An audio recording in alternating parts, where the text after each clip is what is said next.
Okay, I'm delighted to welcome the reigning US Open champion, JJ Spaun, to the Genesis Scottish Open. JJ, you were last here in 2022. Give us a sense of what you remember about playing here in Scotland, and you've just come off from the Pro-Am, and what the course is like for this week. Yeah, 2022 was a great first experience playing ever in not just Scotland but the UK in general. So I got a taste of what a different style of golf is here, more link style, more elements involved. So it was a lot of fun, and I played okay. Kind of gave it my first run here, so I'm happy to be back. Great. Well, we'll start with some questions from the floor. We go, David. Yeah, JJ, I just wonder, obviously you're looking forward to your Open debut next week, but just apart from the Scottish Open, do you have any links experience at all?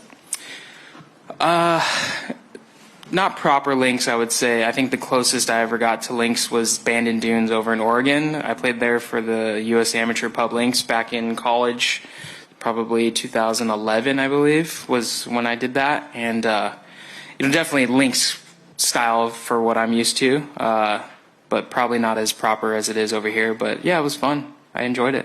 And how much of an adjustment is it for you? Quite a bit. I think you're just trying to figure out how your numbers carry out here as far as the wind goes. It's a thicker wind. It might feel 10 to 15, but it plays a lot longer than that if it's into you.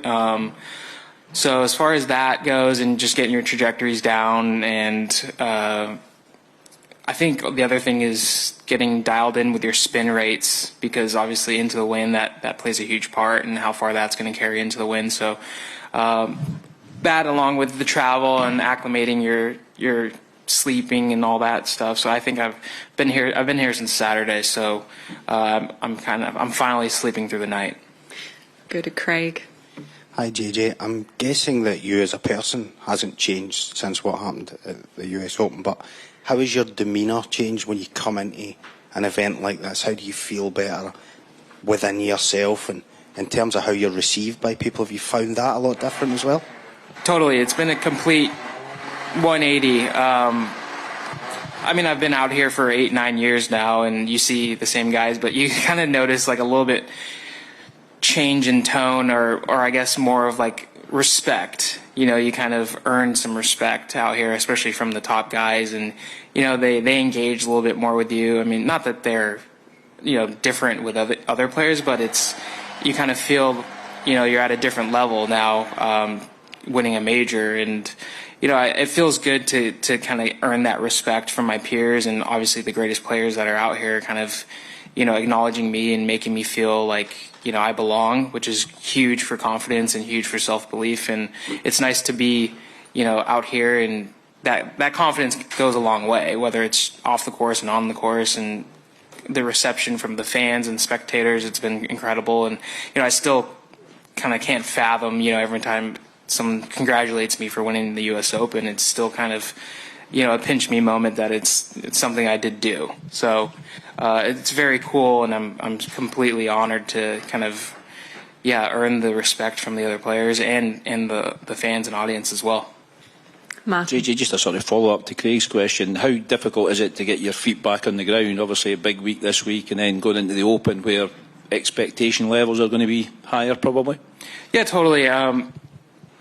I played okay at the Travelers. It took me a couple days to kind of get the rhythm, and it was a whirlwind of a weekend and early start to the week in Connecticut. So I just got to go back to knowing that my game's in a good spot. It's in good shape.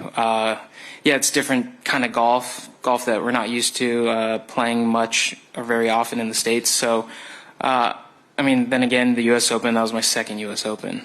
The first time I missed the cut 4 years ago. So that's been sort of the theme all year, where the successful weeks that I've had have been on courses that I've never really done well on. And I think that's just a testament to how well-rounded my game is, where my mental game is at too. There's some expectations.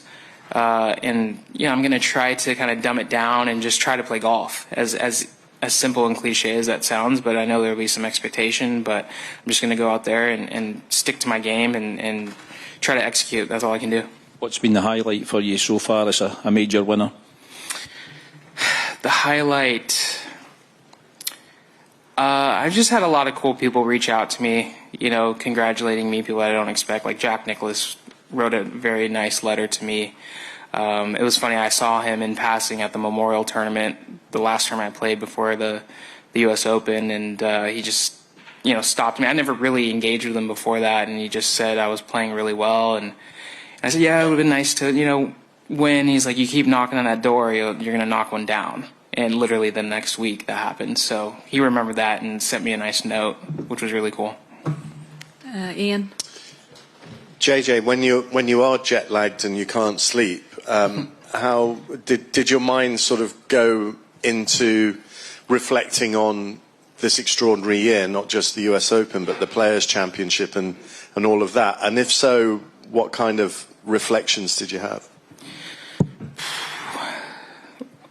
I was jet lagged, and I had some restless nights, and my two girls, my two daughters, and my wife are here, and the last couple of nights we've had them in our bed too, trying to get them to go to sleep. So other than the kicking in the back while they're trying to get back to sleep, I did some reflecting, and it's just so cool to think about how far I've come and how much I've achieved, just this season alone, and it's just kind of like this ascent to a more elite level that I never really thought I would maybe get there.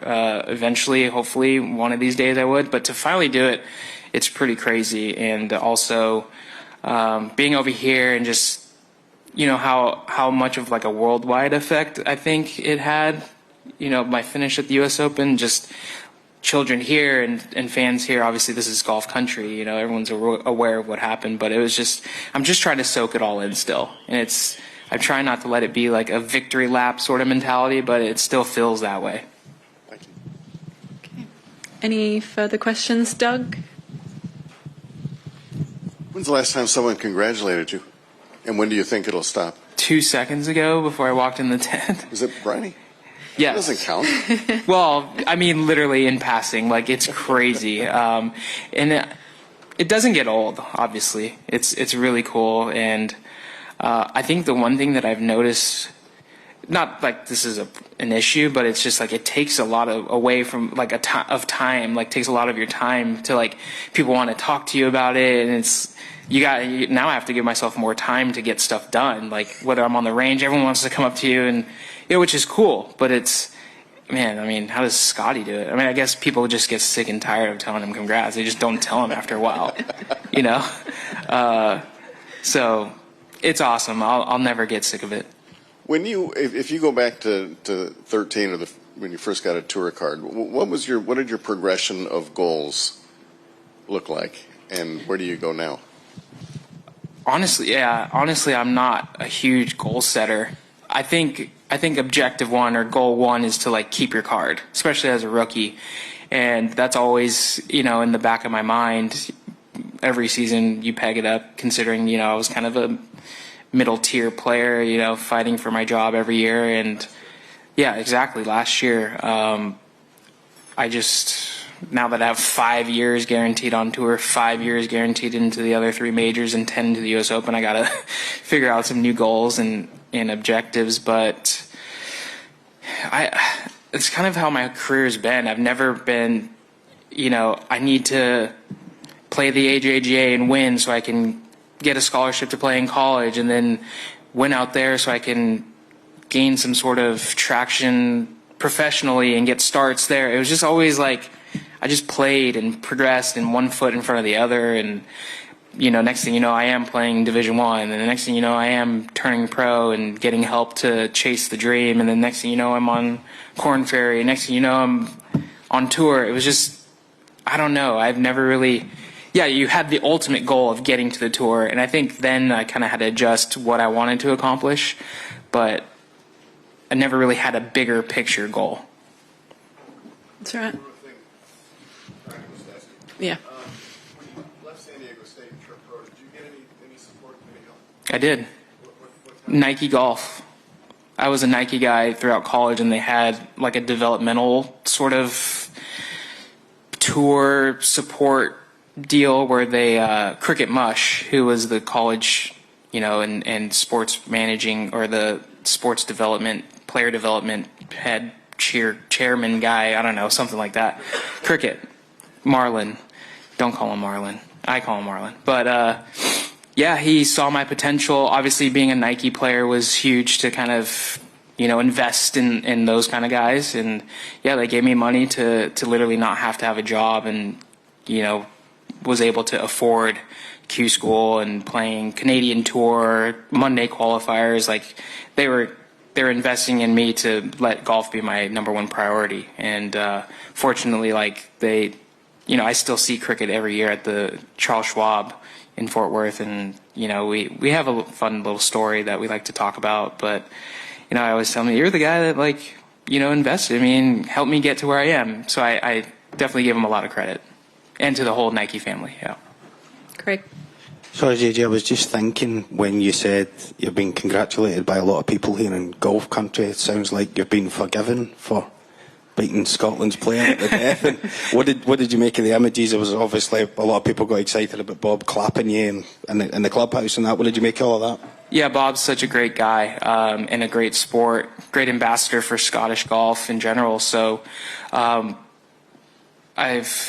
actually ran into his manager the morning after the U.S. Open on Monday morning, and he was happy. He was really delighted for me and happy, and he said, you know what, that's okay, because what you did to Bob, that's okay. Because Rory did that to Bob here at the Scottish Open the year before, and then Bob comes back and wins the next year. So he said, well, now we're winning it the following year. So we're all good. It's all good. Do we have any further questions from the floor? If not, JJ, all the best for this week, and thank you for your time. Thank you, guys.